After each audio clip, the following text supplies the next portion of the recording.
tough act to follow. I'm going to follow your lead, though. How many people here have eaten Maya nut before? Nice job, you guys. There's Maya nut cookies on the table back there if you want to join the crowd. Maybe I'll try that. Can you guys hear me? Yes. Okay, so the Maya Nut Institute, our mission is to find balance between people, food, and forests. And to do that, we use the Maya nut tree, which produces a delicious, nutritious seed that used to be the staple food for the Maya people throughout Mesoamerica and South America. We started out as a conservation organization because I'm a biologist and ecologist, and I just wanted to save the rainforest.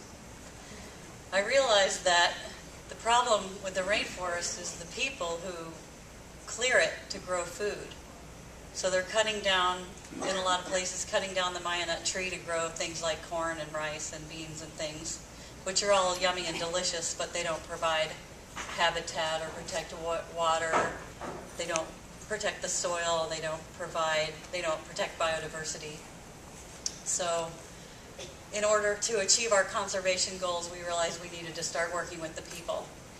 And the people I wanted to work with were the women, because I'm a woman, and I realized that I could be a role model for a lot of these women and girls. 60 to 80% of the women we work with have never, ever received a training of any sort at all. So we're thrilled because we go in and we teach them a one-day workshop about how to harvest and process Maya nut. We give them a diploma. It's the only diploma they've ever gotten, and they're so excited about it. And they've learned skills that they can use to improve their lives and the lives of their children. And at the same time, they're contributing to conservation of rainforests. They get more motivated to plant and protect trees. It's really exciting. And we're working in, I think, 11 countries now. We keep expanding. So we're in Guatemala, Nicaragua, El Salvador, Honduras, Mexico, Haiti, Jamaica, Peru, and Colombia. We've also trained in Cuba, but I can't get any Cubans to write me back. I don't know what's going on with their internet. So it requires trips to Cuba, which are kind of expensive and awkward. But the economic empowerment, working with women, has been the most rewarding part of my job, and it's just so exciting. We're working at a snail's pace. We call it now an arthritic snail's pace, because it's a big leap to get women to go from doing housework and taking care of children to getting into the business world. There's a lot of concepts and things that they need to adapt to, and then there's also the family situation. In Central America, women aren't encouraged to go out and do things on their own. There's some, jealousy issues and things at home. So we're creating this big paradigm shift in the power balance in the family and in the community. But it's good because in the women's groups that are successful, we're finding those women have a lot greater self-esteem and are gaining more status in the family and the community. And that's something that they'll transfer onto their children, their daughters mostly, and their sons also, who will realize that it's okay for women to work and for them to contribute and work outside the home. It's not going to cause any harm or strife to the family. So I'm looking forward to participating in this panel. Thank you.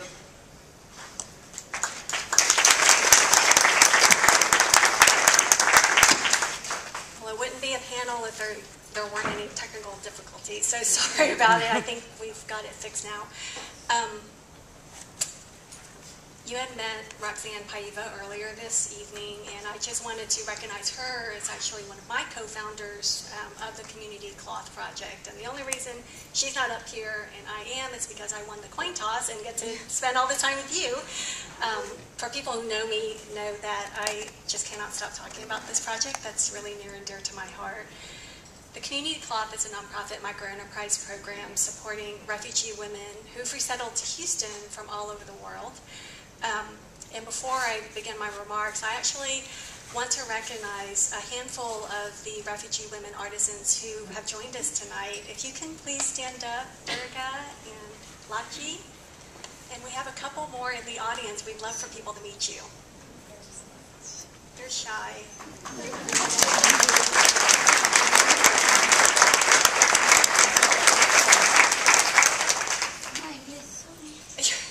She was afraid she'd have to come up and speak as she stood up. Currently, the program supports women from Bhutan, Burma, Iraq, Rwanda, Sudan, and now the Congo. So thank you, ladies, for joining us tonight. Really excited to share your story tonight. So the program targets economic, social, and educational goals through 4 service components. We provide seed grants to our artisans, training around product development, the American Enterprise System, small business development, etc. Peer support groups. As these refugee families resettle here, it's a very isolating process to be torn or to have to flee from your own country, to then go to a refugee camp for sometimes upwards of 18 to 20 years, to then be extracted from that setting and then come to Houston, Texas, of all places, and have to learn the bus system and get around on your own. So the peer support component is an extremely important piece of the program model and has shown to reap some very nice social benefits for our women. And the 4th service component is to expand market opportunities for the artisans. And tonight is just such an example. We help them sell through community events, church events. We do have a few retail partners locally, primarily boutiques and nonprofit gift shops that have started to carry our items. In the future, would love to grow up and be Indigo Africa and have our own e-commerce site, but things to plan for in the future. So through producing and selling their wares, really what the women have is an opportunity to earn income, certainly, for their families, but also express their culture and heritage. You know, the beautiful scarf that I'm wearing today was handmade by a Burmese artisan who built her own loom, who made this by hand from thread that was flown in actually from Thailand, which is the cheapest place we can get it from. And this is a process that she learned from generations and generations within her own family. And so it truly is a unique piece of artwork. It's a way for them certainly to learn new skill sets through attending our trainings. And you know, you heard from my peers on the panel today in terms of the global setting for micro-enterprise opportunities. As a domestic micro-enterprise model, we did recognize that it would be extremely difficult to expect that the women would be able to start up full-time businesses as their source of income. So we do encourage them to continue to pursue their education or seek mainstream employment opportunities, and many of them have. They've gone on to take classes at our community college, to continue their ESL training. Most work part-time or full-time in addition to making side income through the community cloth, all while also raising children at home and taking care of elders maybe who've moved in with them. So our business model is structured where 100% of the profits go back to the women artisans who make the items. Our program infrastructure, the staffing, the training expenses, the seed grants are actually funded by donations and grants from very generous donors in our community.